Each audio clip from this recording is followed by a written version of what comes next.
If you need the warmth of a turtleneck this fall and winter, but you don't want to wear one all day long, after you get to where you're going and your outdoor layers are just a bit too much for the indoors, well, a faux turtleneck cowl is just what you need. Now, I'm not big on wearing turtlenecks or having tight clothing around my neck. That's why I designed this one a little bit loose. It's close enough to be warm, but not so tight that it's uncomfortable to wear. The step-by-step tutorial is coming up.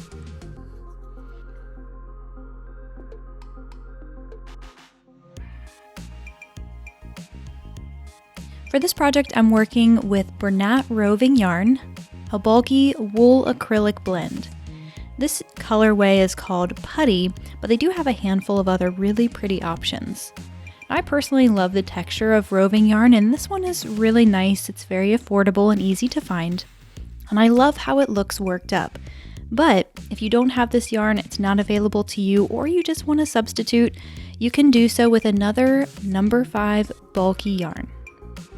We'll start this project with a long tail cast on, so get yourself a nice long tail, long enough for 85 stitches.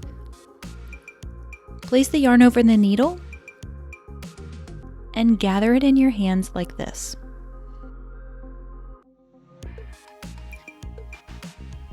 Steady the yarn with your finger and swing the needle down to grab the loop on your thumb, then swing it up to grab the loop on your finger, and drop the thumb loop over the tip of the needle, and repeat.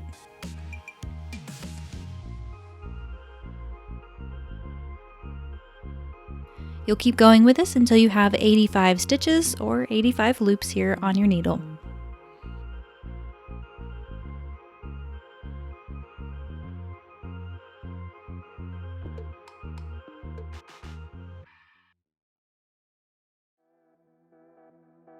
So if you're new around here, well, the best way to follow along with these tutorials is to have the pattern in front of you too. That way you have your questions answered about the supplies and you can see what we're doing as well as follow along. Now you can view the pattern completely for free on my website, or if you prefer to have a copy in hand to print or save for later, you can pick up the PDF from my shop. I'll have a link to both of those options in the description below, so you can do what works best for you. Alright, when you have 85 stitches cast on, lay it flat like this and make sure the braid is along the inside. As best you can, it kind of wants to wave around because it's a lot of stitches on this size needle, but you mainly just want to make sure it's not twisted. Now also make sure the working yarn is coming from this side, that's so we can join the two ends together, and you'll need a stitch marker so that you know what the first stitch of the round is. So I've got just a plain, simple ring stitch marker here. Place that on your needle and go ahead and knit the first stitch.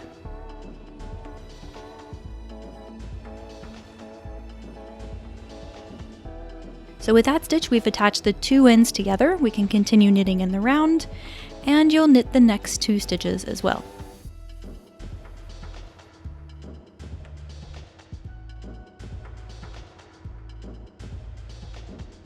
Then we'll purl the next stitch, so pull the yarn forward and purl. And purl once again, so we have a total of 2 there. Alright, so here's the repeat for this round and the subsequent rounds. We'll knit 3 and purl 2.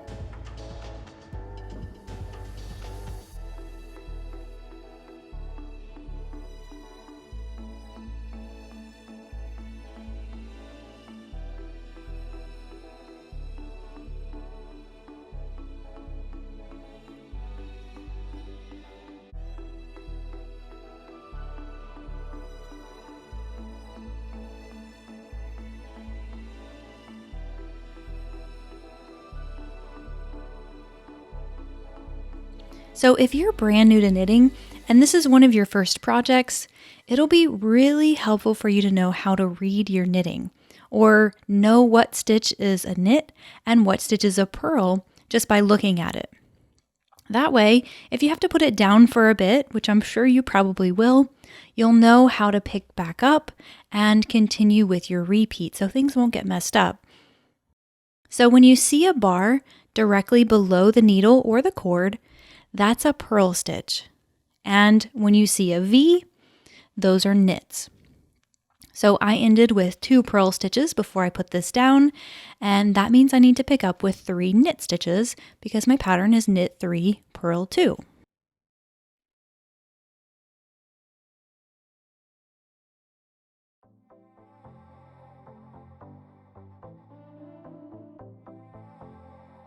When you get to the end of the round, you should end with 2 purls if you've worked the pattern correctly. Then go ahead and pass the marker over and keep going with the same repeat. Knit 3, purl 2. Believe it or not, that's as complicated as this stitch pattern gets. It's really simple and easy to knit.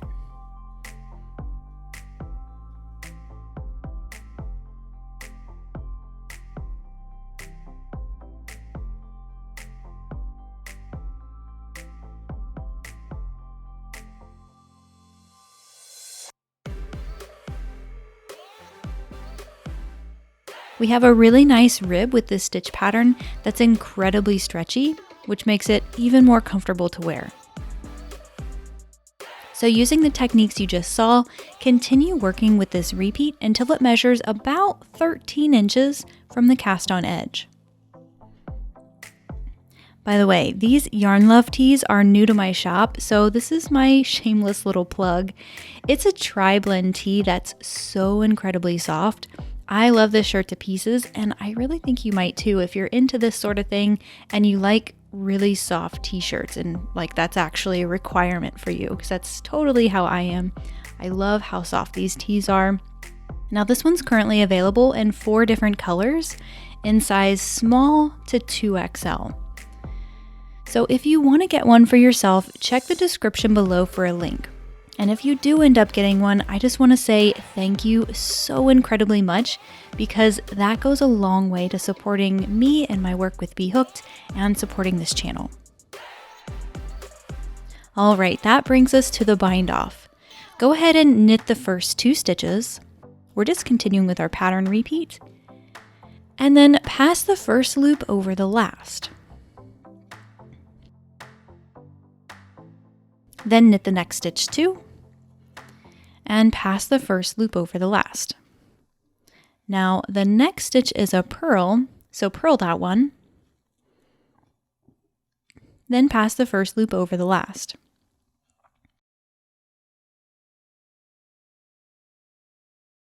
And the next stitch is a purl, so we'll purl that too, and pass the first stitch over.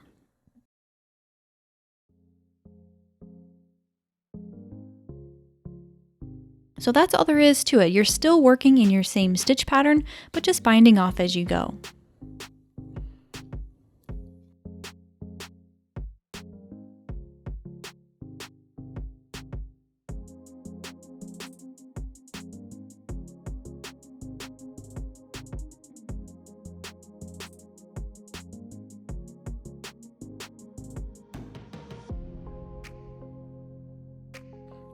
Now when you get to that last stitch, pull up on the loop and trim a tail that's about 8 inches or so. Then feed the tail through the loop, and you'll notice right off the bat we've got this big step or this jog from where we worked in the round, which is more or less like a spiral staircase. The end of the row is slightly higher than the beginning of the row. So we can fix that with the tail and it's not a big deal. So work the tail with a yarn needle through the next stitch over on that lower side, and then back up through the last stitch that was on the upper side. That'll sort of flatten it out and make the step a little bit more of a slope.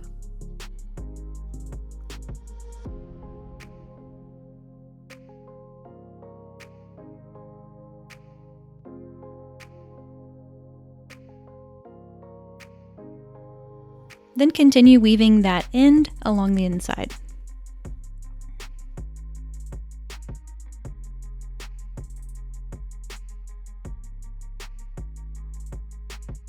Now you will have a couple more ends to tend to from adding the new yarn and your cast on edge, so go ahead and clean those up too.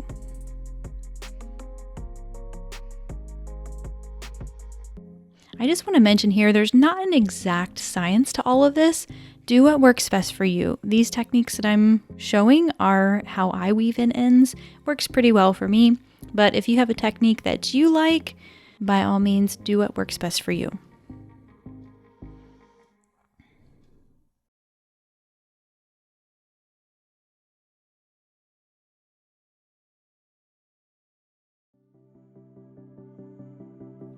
Then, when you're ready to wear it, just fold it in half.